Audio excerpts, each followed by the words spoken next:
Good morning, everybody. I'm pleased this morning to be launching Operation Fortress, which builds on Operation Restoring Justice, which Zia and I launched last year.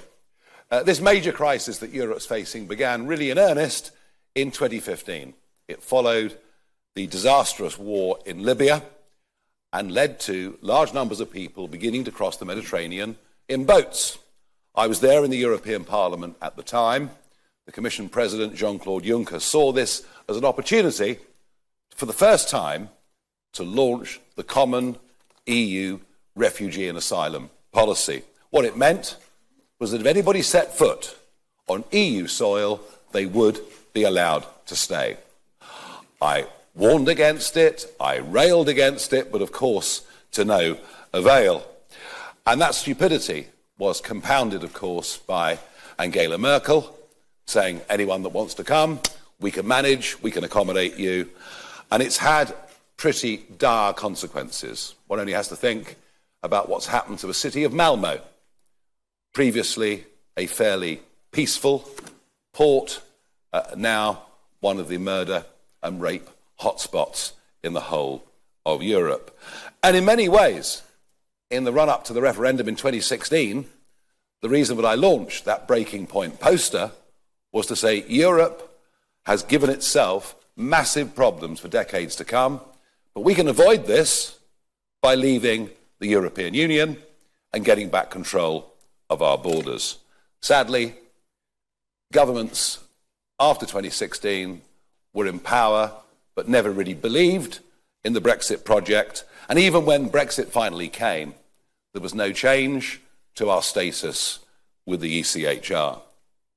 And that was why 5 years ago, single-handedly, I went out repeatedly into the English Channel, videoing, YouTubing the growing number of boats crossing the English Channel, and I made the argument that you might just as well put a sign on the White Cliffs of Dover, everyone welcome, because the chances of deportation were then, and are today, so incredibly slim. I said I believed if it wasn't stopped, that it would lead literally, in numerical terms, to an invasion of our country. Well, under the Conservatives, 130,000 people arrived via that route. The vast majority, young males of fighting age, who willfully discard their iPhones and their passports into the English Channel at the 12-mile line. And I've been out and I've filmed that too. In the end, Boris Johnson reacted with a speech at Lid Airport announcing the Rwanda plan. But it was doomed to failure from day one because of our continuing presence as part of the European Convention on Human Rights. I have to say, the fact we've given the French over £1 billion and that their navy still escort boats from a couple of hundred yards off the beach all the way across to a 12-mile line, that is something that needs to stop. And whatever videos or pictures you see of the French police slashing boats, the fact is that the traffickers have become even smarter. And in the last 3 weeks, we've seen several launches coming from as far west as Normandy.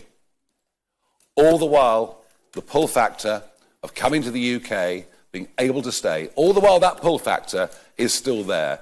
It doesn't matter how much money we give the French, the boats will continue to come. And of course, many of those that have come are people who in some cases wish us harm or do us harm. As we speak, there is a man, charming chap, Kalashnikov tattooed on his face, currently in prison in this country, who's threatened repeatedly to kill me, and no doubt that promise remains when he's out in a few months' time. But there isn't a single week that goes by where we don't see stories of serious crimes, sexual assaults, rapes, and we know for a fact that many that are now coming come with the deliberate attempt of joining criminal gangs in Britain as soon as they come. But it is worse than that. I first started voicing this again 5 years ago to say this would become, or could become, then, a national security emergency. And that is exactly what it is. Repeatedly, I've asked the Prime Minister, well, the last Prime Minister, Keir Starmer, in PMQs, whether he would declare a national security emergency. 2 months ago, I told the Home Secretary and the House of Commons that I had it on the highest authority that the Iranian regime was using the Channel crisis to put their own operatives across the English Channel. I was met by shouts of shame on you. Well, shame on them, because once again it proves that I was ahead of the curve on this, and indeed that is what is happening. So Operation Fortress will be a combined military operation. It will save lives. It will help the French in fulfilling their job of stopping the boats, and it will save a huge amount of money. We are very confident that our policy of securely picking people up and safely taking them back to France, we are entirely confident that that falls within other conventions of international law, and you'll see that argued clearly in this document. And when you think about it, what is the Royal Navy for? If the Royal Navy is not there to protect this country from invasion, then frankly, I can't see what its purpose is. We now see a Conservative shadow Home Secretary going into the English Channel 5 years too late and making exactly the same arguments now that I've made for 5 years. But remember, in their 2010, 15, 17 and 19 manifestos, they promised net migration down to tens of thousands a year and shouldn't be believed. And even since Andy Burnham has become Prime Minister, already 2,000 people have crossed the English Channel. There is an argument doing the rounds in the media that it's okay. It's fine. The numbers are 40% lower than they were this time last year. But it only takes 1 or 2 Iranian terrorists to come into Britain and commit a mass atrocity for this to be a disaster. The Australians faced all of these problems many years ago. They tried offshore processing. They tried a number of things, and in the end what worked was towing the boats back to Indonesia. And since then, hardly a boat has landed in Australia. I am entirely confident that under a reform government, within a fortnight, there would be no more boats. And whilst this issue may not be uppermost in the minds of many in Westminster, I can tell you out in the country, it is. And that comes down to a simple point: fairness. What is fair? What is right? What is wrong? Those who come to Britain legally now go through a long, expensive process. It's unfair on them. And to now see a situation where those that come to Britain illegally, via these means, go to the top of social housing lists all over the country is simply unfair. I do not have much confidence that this Prime Minister will grip this, but I very much hope that I'm wrong, and I will ask Zia to lay out more of the operational details. Thank you.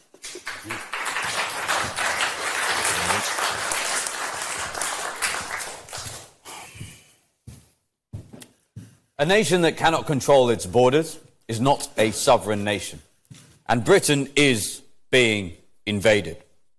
For decades, Tory and Labour governments promised to get tough on illegal immigration, and yet year after year after year, tens of thousands of fighting-age males have arrived on our beaches. In fact, the total number of illegal immigrants in this country now stands at well over 1 million. The United Kingdom is being invaded. Over 200,000 people have landed illegally on our shores over 8 years. Now that's a staggering figure, and it exceeds the total number of Allied troops who stormed the beaches of Normandy on D-Day. Those who arrive are unvetted, mainly military-aged men from Iran, Afghanistan, Syria, and Iraq.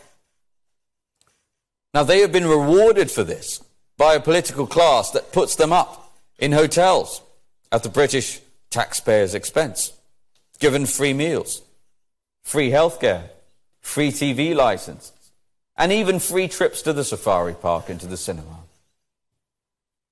And never forget, as Nigel said, that it was the Tories that allowed 130,000 to arrive. Labour is simply continuing their betrayal. Even those that commit heinous crimes are routinely defended by so-called human rights lawyers who succeed in preventing even convicted rapist illegal migrants from being deported. All thanks to Tory and Labour politicians who prioritise the rights of foreign citizens over our own. Now, some of those arriving illegally by boat have already attempted terrorist attacks on our soil. Some have committed gruesome murders, like on the night of the 20th of October 2024. A 27-year-old young lady called Rhiannon White had just finished her shift at the Park Inn Hotel. She was on the phone to a friend as she walked to the railway station. While she was on the platform, a Sudanese man inexplicably stabbed her 23 times with a screwdriver. She died in hospital 3 days later. Her killer, Deng Majek, had arrived in the UK illegally on a small boat 3 months before the attack. CCTV footage later showed him dancing and laughing. He was living in a hotel at taxpayer expense. Rhiannon's devastated mother said in court, quote, "It's always the undocumented illegal migrants that are doing this, and it's not fair." Also among those arriving are individuals who have actively plotted terror attacks on our soil. Intelligence reports confirm that hostile actors, including Iranian terrorists, are exploiting these very routes. The safety of the British people is being put at risk every single day. And the patience of the British people is now exhausted. We're unwilling to accept that Britain's borders should be open and undefended, unwilling to accept that our own veterans who served our nation with valour and distinction are being evicted from their homes to house fighting-age males from Iraq and Afghanistan who turned up on our beaches uninvited. As Nigel said, this is a national security emergency. Yet, successive Tory and Labour governments have treated this emergency with contemptible weakness. Rather than defending the realm, they have turned state agencies into a free taxi service and provided taxpayer-funded hotels for those who break our laws. They surrendered the English Channel to criminal cartels.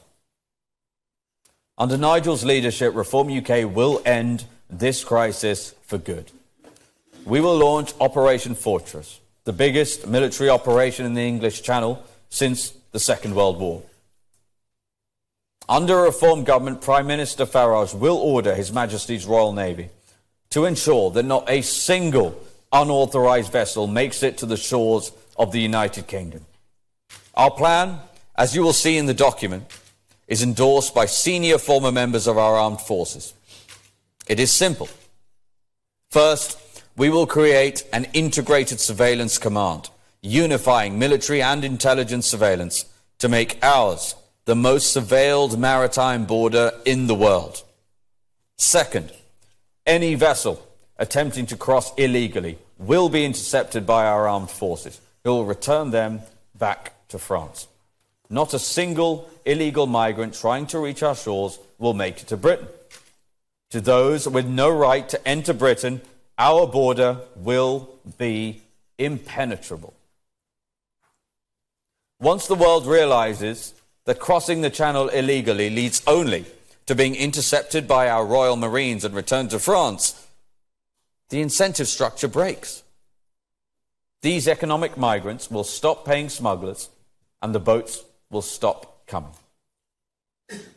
Now, I know many in the media are clamouring to ask, what happens if the French don't agree and Royal Marines attempt to land people on a beach? Let me be crystal clear. A reform government will show unflinching resolve to ensure that people who set out from France to break into Britain go back to France. That is our policy, not a future negotiating position with the French government. What France gets to decide is how that happens. Now look, we would far rather disembark people in port, walk people down a gangway, and hand them to the French authorities properly. That is more dignified, and it is what we will negotiate for.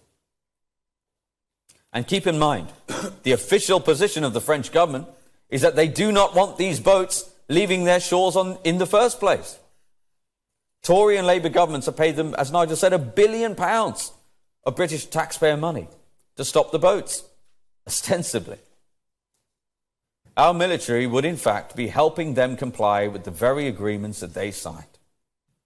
But if the Elysee Palace refuses, make no mistake, His Majesty's Royal Marines will disembark them safely on the very shore they left that morning. Those are the only two options. There is no third option, where a British government under reform just shrugs its shoulders and brings them back to Dover. That policy of Tory and Labour governments that has led to 200,000 illegal migrants arriving on our shores. That was the policy that led to the savage murder of Rhiannon White.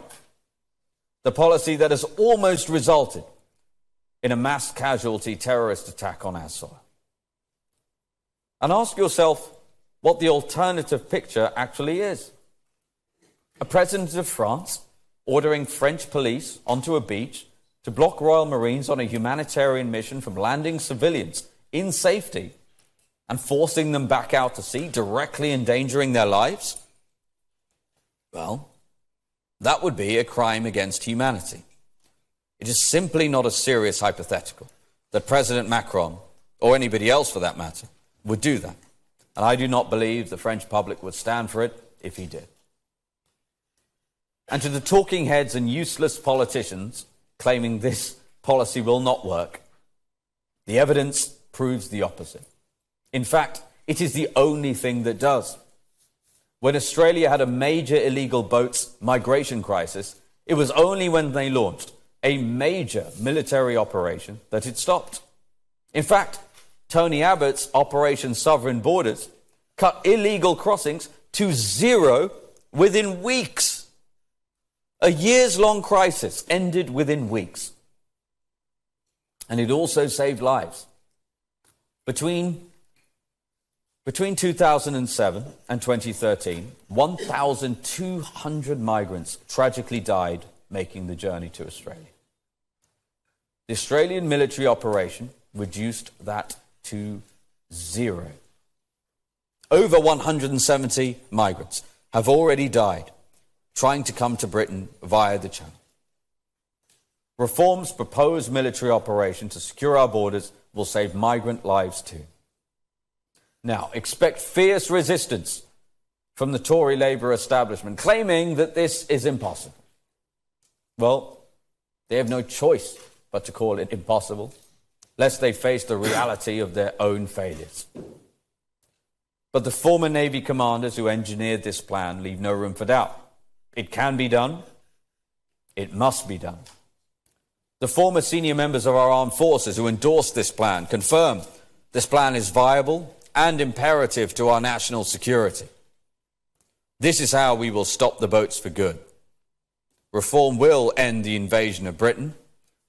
Reform will put the British people first. Thank you.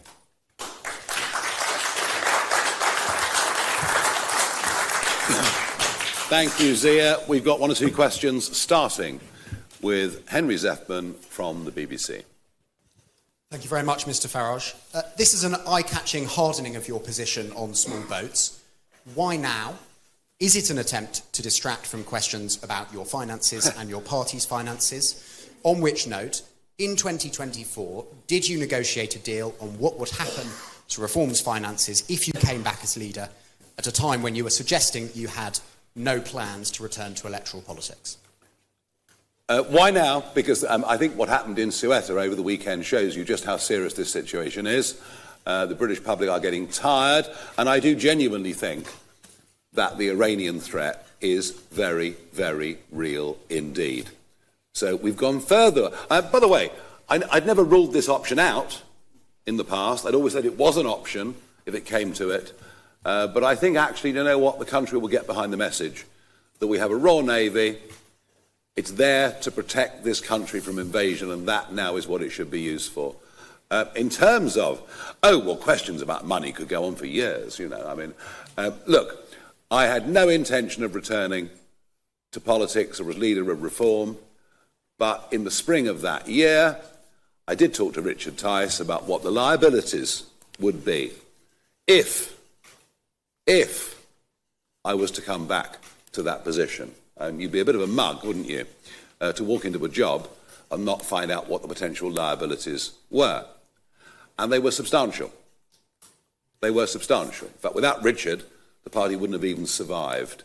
So that was useful for me to know, but it wasn't a deal, it wasn't an agreement, it was subject to if I came back. And if you want clarification on this, that came quite some time after the gift, which is perhaps the important point.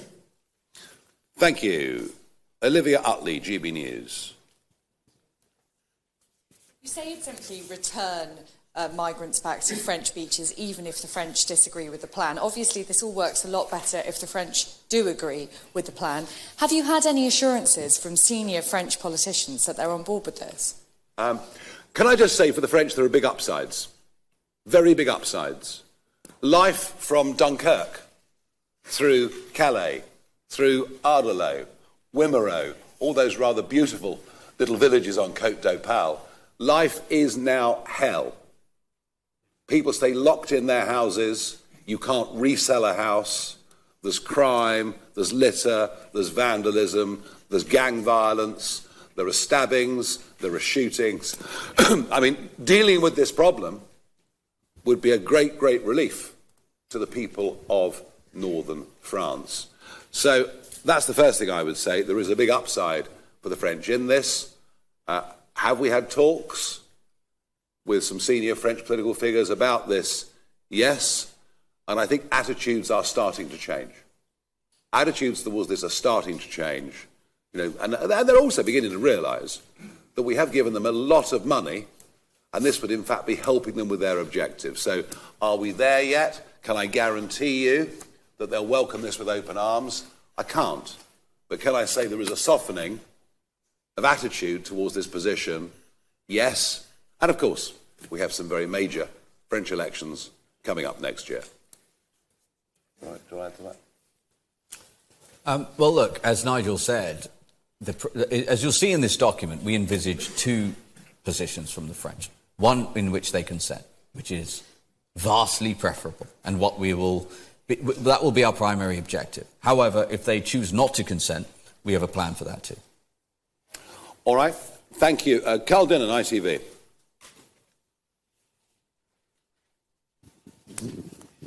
Thanks very much. Over here. Just to be clear, so you seem to be saying that if the French do not consent to accepting these people back, you are going to order the Royal Marines to land on French beaches against the will of the French to offload these people. Is that legal? And secondly, you seem to have just admitted that you were considering returning as Reform leader in the spring of 2024. Can you be absolutely clear and honest? When did you start thinking about returning to Parliament and becoming the leader of the Reform Party? I was being bullied for months and months and months by lots and lots of people. You've got to come back, you've got to come back, you've got to come back. I said, no. I mean, to be honest with you, I was probably 60-40 in favour of going to America because there was an exciting 6 months coming up over there. So all of this was provisional. None of us ever quite know what we're going to do next in life. And look, you know, when Rishi called the election, I just thought, well, the hell with it, I'm not going to do it, and that's that. And then yet more guilt was piled upon me, and I reluctantly at the last minute changed my mind. But no, there was no plan to come back at all. There were lots of people asking me to, all right? Simple as that. Sorry, the first part of your question specifically. What's the legality of sending the military to land on French beaches? Saving lives at sea. Saving lives at sea under international law when people are in, and these big mega dinghies, you saw one last week with 165 on, 90 to 100 is now common. If you've ever seen one of them, and I've seen many of them, they're built for one trip. They've got balsa wood glued in the bottom. It is astonishing that we've not had a mass casualty event for some time. And indeed, the last big one happened at night, and there just happened to be a scallop boat next to them. Otherwise, that would have been 40 gone. And you're going through the world's busiest shipping lanes. You're prone to fog. Actually, picking these people up out of flimsy boats and returning them to the nearest safe destination and to a safe country, we believe is entirely in keeping with the international law of the sea, going back for, well over 100 years. Now, that doesn't mean the French government themselves will welcome it, but hey, we've given them £1 billion to stop the boats, we're just helping them. Yeah, and I would add to that. Obviously, our position is one of the first things Nigel will do as Prime Minister is lead the ECHR, but article of the ECHR it demands that you protect life. The laws of the sea, the prevailing obligation on anybody who comes across a vessel in distress is to protect life. That is exactly what we would be doing. And by the way, find me another route in which, in between two developed countries, two first world top 10 economy countries, or 1 in every 100 people making the journey are dying. Every single one of those vessels, those people are in distress. They need to be rescued. Listen, our priority is Britain. We don't want any more British people to be murdered by illegal migrants coming across the channel. We don't want a mass casualty terror attack, but we also don't want any migrants perishing tragically trying to make the journey. That is our position. If people want to take a different one, that's up to them. Alex Rogers, Sky News. Question for Nigel. Last year, when you announced your policy for mass deportations, you said the boats would start coming in days because there will be no incentive. Why then do you need this policy of involving the Navy? And a second, if I may, your former MP Rupert Lowe has offered you a pact of working together. You haven't explicitly ruled it out, but can you rule it out now? And are you able to offer reassurance to your colleagues who defected from the Tories that you would never do a deal that would see them lose their cabinet positions? Right. Look, this does not replace Operation Restoring Justice, not a bit of it. What it does is to update Operation Restoring Justice, which did, as an option, say we would consider this as the next step. Do you know, the British public are sceptical that anybody, any government, that allows people to come in, be processed through Dover and Manston, will ever actually get the legal frameworks right to deport them. Even though we assure them that we'll do all of these things, this, I think, puts it out in starker, clearer terms. It's very easy to understand the concept that the Royal Navy is there to protect against foreign invasion. And actually, you know what? The 1971 Nationality Act still applies, that it is an offence to illegally enter our country. It's just that the last two governments don't seem to have cared about it. On the Rupert Lowe stuff, well, my understanding is that he had a bit of a fallout last week with the Conservatives, who, you know, he had been working quite closely with for some time. You know, he said that he had a deal with the Conservatives, and Kemi Badenoch said they had an arrangement. I don't know what that was. My understanding is there was a bit of a fallout. Now, look, I mean, if you want to do a political deal with somebody, you know, you would contact them privately and not do a 12-minute video. That said, I did actually reach out back yesterday to him. I did say, look, should we have a call? I haven't heard back yet, so I don't know what the sincerity of this is. But it seemed to me that he was sort of, more than anything, perhaps putting out this gesture, saying, look, I'm the good guy, Nigel's the bad guy. Well, that's not the case. If you look at my history, you know, in politics over the last few years, I am prepared to do things and make sacrifices if I believe it's in the national interest. I certainly did that in 2019, and I would do whatever I could for us to have a sane centre-right alliance that beat Labour at the next general election. But I don't ditch my friends, I don't ditch my allies, whether that's Suella Braverman or Posh George. I do not ditch people because somebody else wants me to. And there's an irony in this, which is that 2 years ago, Rupert Lowe said what a fantastic job Jenrick, Braverman and Kruger were doing inside the Conservative Party. And, unlike Chris Philp, who failed completely, but now wants us all to forget it, in the case of Braverman and Jenrick, they resigned from their positions in their frustration that the government wouldn't get a grip. So that would not be a part of a negotiation. In broader terms, look, you could see a situation where Restore, without the hope of winning anything outside Great Yarmouth, literally without a hope of winning a single seat in the country, could do us great harm. And I think online you will see a lot of Restore potential voters now beginning to worry about the impact that might have. So look, I'll finalise that by saying if it was the offer of a deal, it came in a very unusual way. I have responded to it potentially, with an open mind, as I would, but I'm certainly not going to be ditching people that I view to be allies and a great asset. Thank you for the question. Christian Calgie, Daily Mail. Hello. Just a couple of questions on this, the policy itself. When you just mentioned Robert Jenrick, when he was Immigration Minister, he actually ditched plans to turn dinghies back to France in 2022 on the grounds that it was unsafe. That was the then government's assessment. Why do you clearly believe it can now be done in a safe way? Stop. This is not pushback.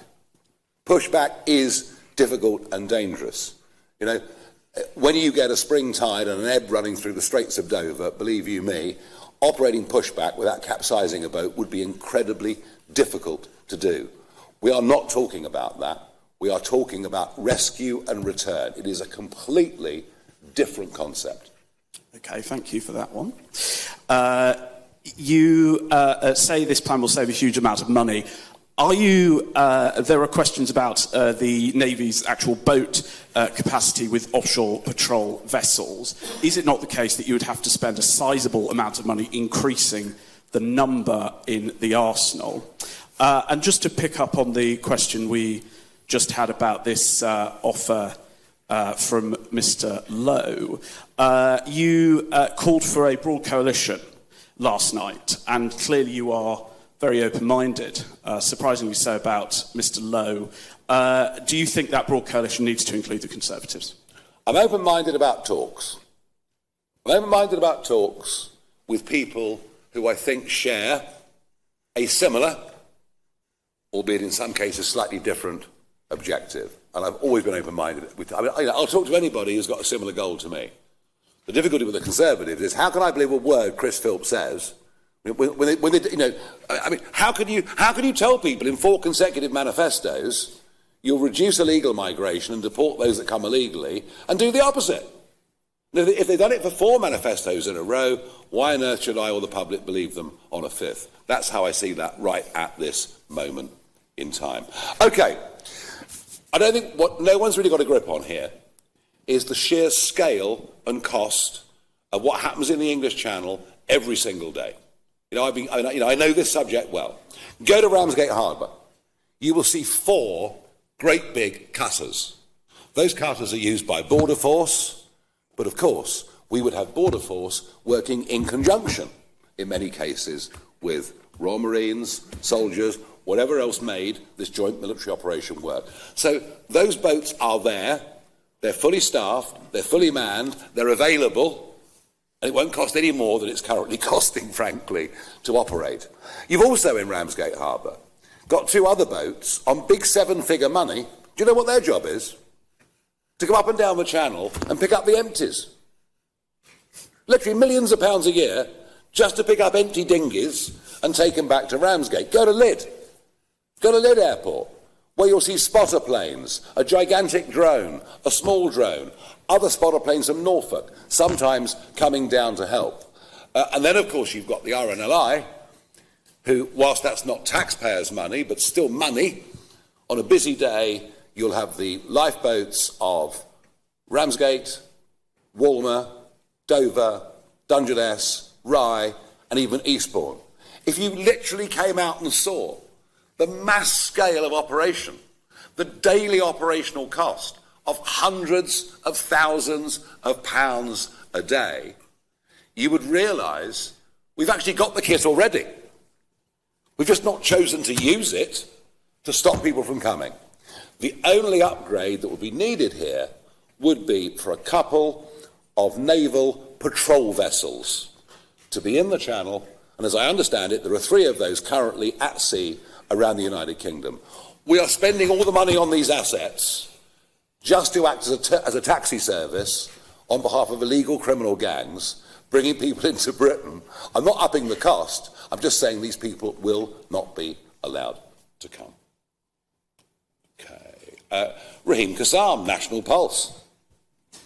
Thank you both. I'm sure it wouldn't have escaped your attention this morning that the first question you got was unrelated to the subject of the press conference, and I kind of wondered your thoughts on how the mainstream media has been treating you and those around you recently. Last week we broke a story that the Prime Minister's new Chief of Staff co-authored a report denying the grooming gang scandal alongside a convicted paedophile.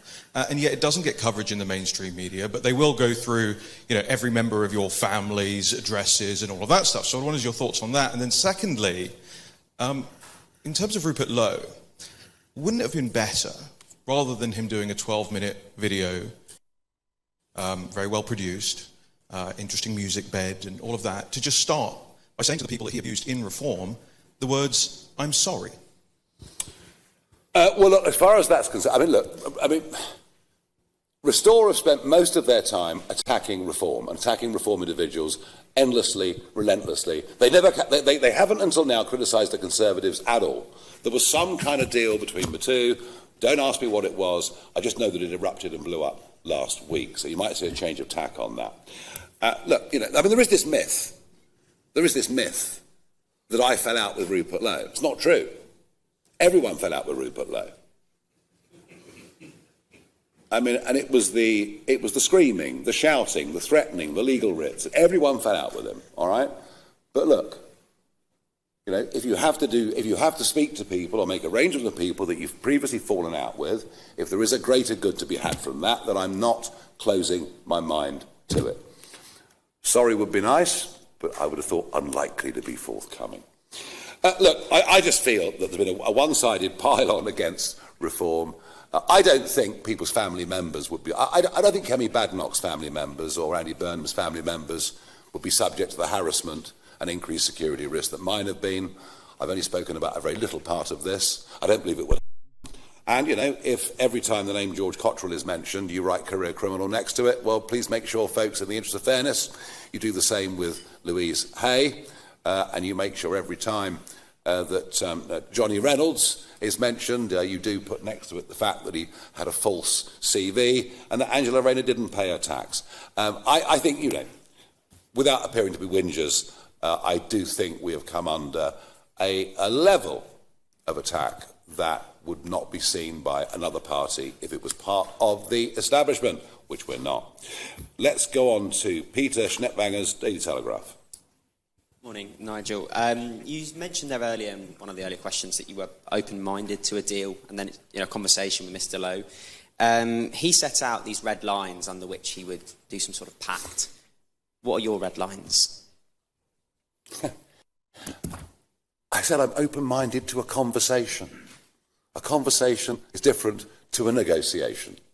I opened the door to that conversation yesterday, late morning, and at the moment I haven't yet had a reply. We will find out whether he genuinely wants to have talks. If he does, then we'll start to negotiate. But these things, if anything like this was to happen, it would not happen overnight. it would go through a whole series of stages.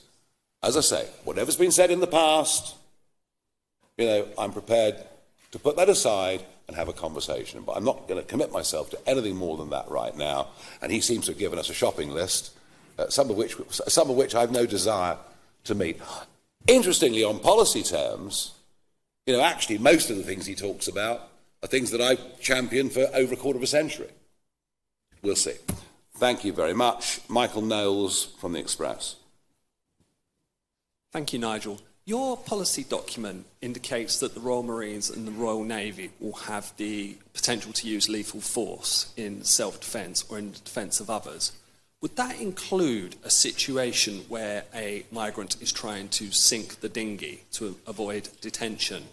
And just following on from our investigation that was on the front page this morning, should foreign criminals be banned from dispersal accommodation? Thank you. Shall I take the... Yeah.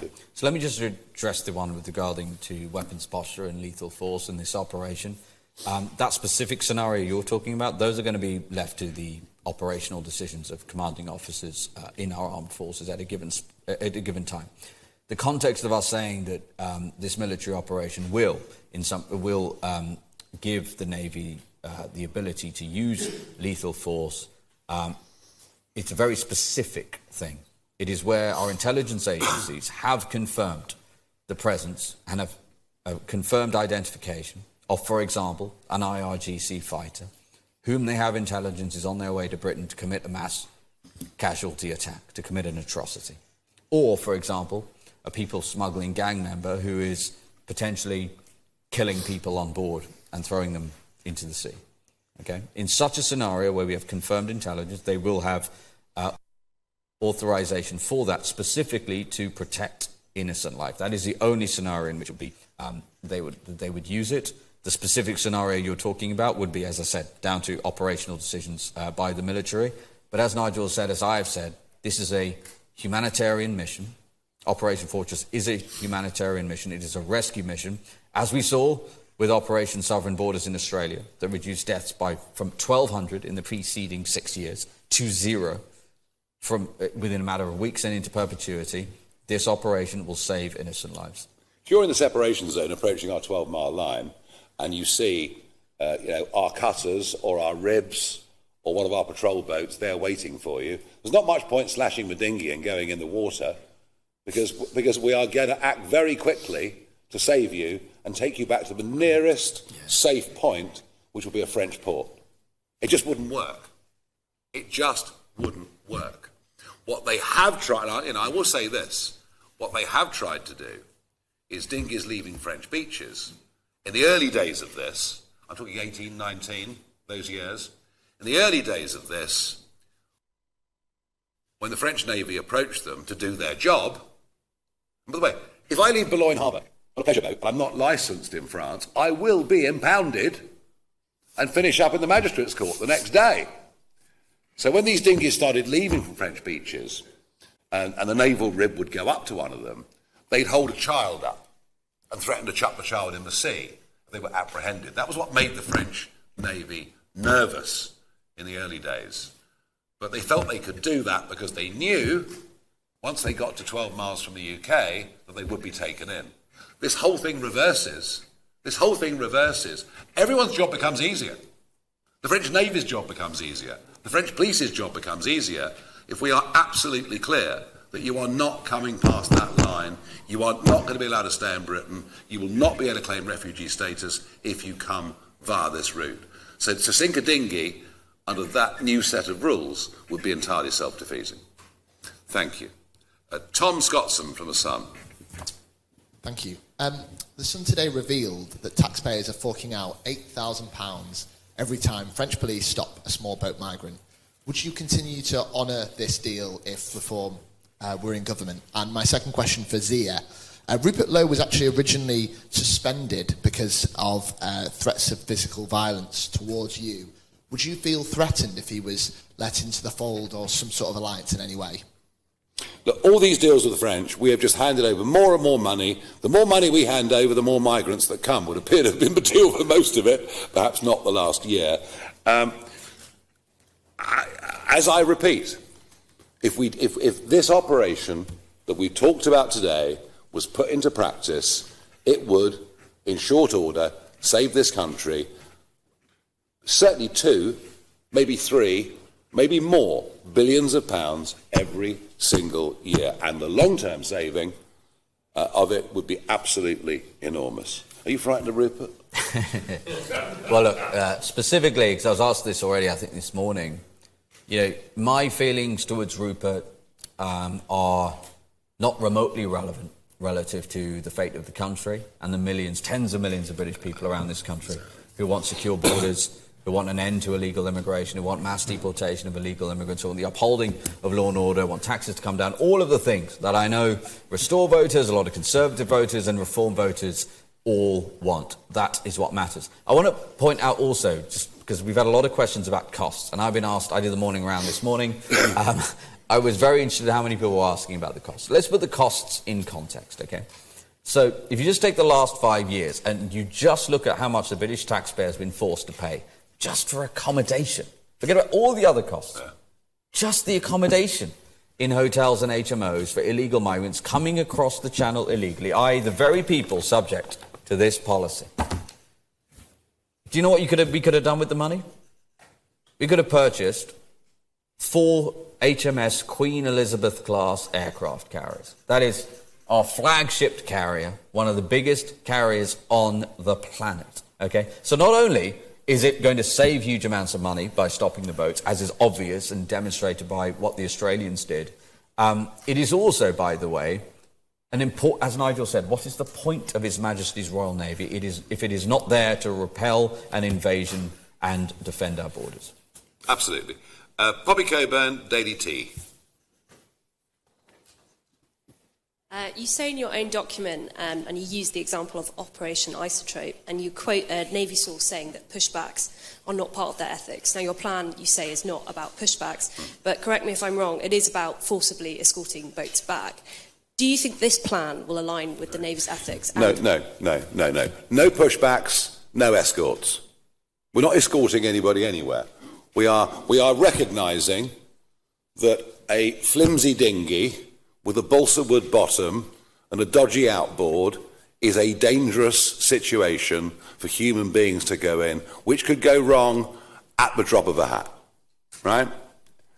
And so what we are doing is we are rescuing those people from a dangerous situation and taking them back to the safest next point, which is where they come from a very safe country. And, Isotrope got that wrong. They hadn't thought that through fully. Plus, let's be frank, they didn't have the will to carry it out anyway. So when I saw the Royal Navy vessels in the channel that Pretty had put there, well, it was great for a photograph, but it didn't actually achieve anything. So this is a completely different concept, and one that we absolutely, the arguments are made in here, but one we believe really does actually work inside all the accepted rules of maritime law. And can I just add that anyone who's dealt with lawyers of any sort, which is sadly probably everyone in this room and everyone watching this now these days, will know you can find a lawyer, if you pay them, they'll give you any opinion you want. That the thing you just cited there, that opinion you just cited there, has never been tested in court. And so, as Nigel said, not only are we doing something different, if somebody wants to cite a legal opinion, well, put it alongside. You saw that BBC, of all people, was the BBC. Do you remember they undercover found lawyers, qualified lawyers, helping illegal migrants commit fraud in order to be able to stay in this country. So it was never tested in court, and as Nigel said, we're doing something very different anyway. Absolutely. Adam Cherry, Guido Fawkes. So as you mentioned, the Channel is one of the busiest commercial shipping routes in the world, and obviously if you've got a more significant naval presence there, are you worried about the impact that will have on business pulling out? No, the shipping lanes are very, very clearly defined, both the east to west route, which is the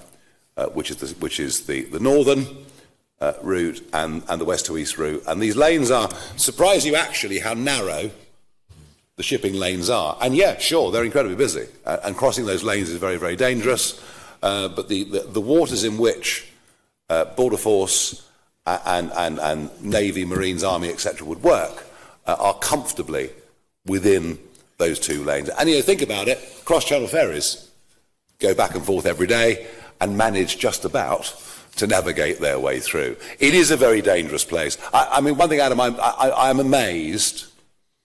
When you're out there